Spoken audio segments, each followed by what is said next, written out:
Let's dive right into this explainer. Today, we're going to look at a piece of history that completely shatters how we usually draw the map of the world. I want to challenge you right out of the gate here. When you hear the word Turkic, what do you immediately think of? Most of us instantly picture modern borders, specific nationalities, or, maybe just the Ottoman Empire. But what if I told you that Turkic actually describes one of the most expansive, enduring networks of power in all of global history? A network defined not by a single homeland, but by a shared language of administration and military might. Okay, let's redraw our historical map. Here's our roadmap for today. We'll be looking at beyond modern Turkey, the language of power, ruling across the map, the math of empire, and finally, a linguistic legacy. Let's get right into it. Section 1. Beyond modern Turkey. Seriously, ask yourself, when you picture a city ruled by Turkic leaders, do you only picture Istanbul? Or maybe Ankara? It's a completely natural assumption to link historical Turkic rulers exclusively to the modern nation of Turkey or the Anatolian Peninsula. But if we limit our scope to just that one specific geography, we're literally missing the vast majority of the story. And this is exactly why we need a new definition. In the context of this historical data, Turkic doesn't mean a modern passport. It actually refers to a sweeping language family.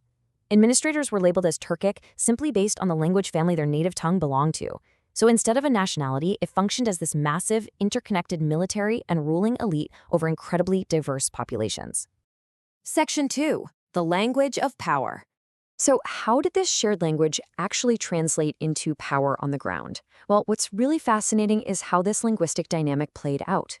In some cases, the Turkic language itself was adopted by part of the population they ruled. This is a process known as language adoption, which is what happened in places like Anatolia. But crucially, in most cases, that didn't happen. Instead, you had something called elite dominance. This is where the Turkic language remained the totally exclusive domain of the ruling military and the court class.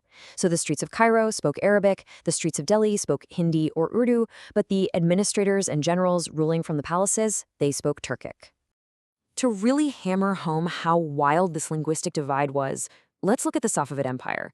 Now, the Safavid state was a thoroughly Persianate and Iranian empire, yet its founder, Shah Ismail I, was part of a Turkic-speaking military aristocracy known as the Kizilbash. He didn't just casually speak Turkish, he actually wrote a huge body of Turkish poetry under the pen name Katay. Azerbaijani Turkish functioned as a primary language of the court and the army. It perfectly captures how a Persianate state was founded and militarily driven by a Turkic-speaking elite. Once you apply this specific lens, the historical map suddenly lights up with surprising names. We aren't just talking about the Seljuks or Ottomans here. We're talking about the Mamluks in Egypt, which was a military caste of Turkic origin. We're looking at the mighty Mughal Empire in India, which had Timur and Chagatai Turkic origins, especially from its founder, Babur, onward. You've got the Safavids with their Kizilbash Turkmen elite, and even the Golden Horde exerting Tatar suzerainty over Eastern Europe. The sheer diversity of these dynasties proves this phenomenon spanned way beyond a single region. Let's move on to Section 3, ruling across the map. Let these numbers sink in for a second. We're looking at present-day capital cities. Budapest was under direct Ottoman Turkic rule for 145 years. Algiers functioned as an autonomous regency and military elite under the Ottoman frame for roughly 314 years. Moving over to South Asia, Delhi experienced between 520 and 540 years of administration under Turkic origin elites like the Delhi Mamluks, Tughlaqs, and later the Mughals. And Cairo? Around 620 strict years of military caste rule by the Mamluks and later the Ottomans. We are talking about centuries of administration linking Europe, North Africa, and South Asia through this linguistic ruling class. Which brings us to Section 4, the math of empire. Now, you might be wondering, how do we know these massive numbers are actually accurate? Because historians don't just guess. There is a really strict math to calculating an empire. To calculate these timelines without artificially inflating the numbers, you have to separate a broad outer span from a primary net duration. A broad span basically just takes the very first year a Turkic ruler showed up, draws a straight line to the very last year, and claims the whole period. But history is messy. There are gaps, rebellions, occupations. That's why the rigorous methodology used in our source data relies entirely on primary net durations, literally just adding up the specific years of actual direct dynastic or military elite rule. Let's break down the actual mathematical steps researchers use to find that true net duration. Step 1. You only add the intervals of direct, documented rule by these elites.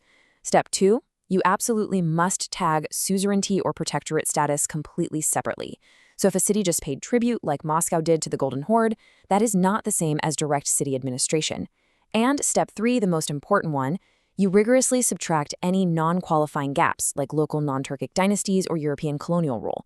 Let's look at a real example and see how this builds for the city of Baghdad.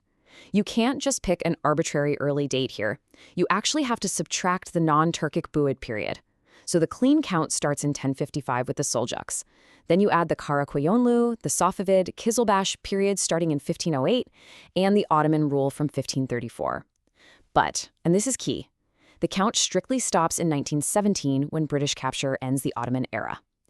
By doing this careful math, historians arrive at a staggering yet highly accurate net duration of roughly 590 years of Turkic-led rule for Baghdad.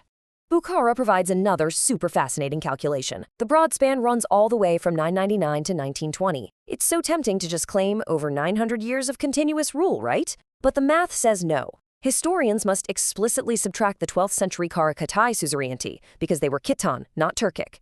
You add the Timurid and Uzbek Shaybanid periods, but then you must subtract the 52 years after 1868 when Bukhara became a Russian protectorate. Sovereignty was lost, so those years are completely separated out.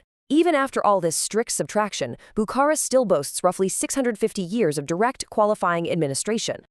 Finally, Section 5, a linguistic legacy. When we step back and look at the big picture, the true scale of this linguistic legacy is literally breathtaking. 548. That is the number of strict, verified, direct years of Mamluk and Ottoman administration over the city of Cairo alone. That number isn't some broad generalization. It's the direct result of that strict historical math we just discussed, meticulously peeling back the layers. Think about it. 548 years where the civil society went about its daily life speaking Arabic, while the centers of military and administrative power operated in a completely different linguistic world. It absolutely cements the true, mind-bending scale of elite dominance. So, what's our big takeaway? Turkic-led rule was not just a chapter in the history of one modern nation. For sure, it was a complex, globe-spanning network. It governed major cities across continents for centuries, entirely driven by a shared linguistic and military heritage. These administrators were linked by the language of their courts and camps, and they fundamentally shaped global history. I want to leave you with this final kind of provocative thought. If a shared language could define a global ruling elite, seamlessly connecting administrators from Algiers all the way to Delhi for hundreds and hundreds of years, what invisible networks of power, language, or shared culture are shaping the administration of our cities today? History is rarely just about borders on a map. It's about the networks of people who draw them. Thanks for joining me on this explainer, and keep questioning the maps you've been handed.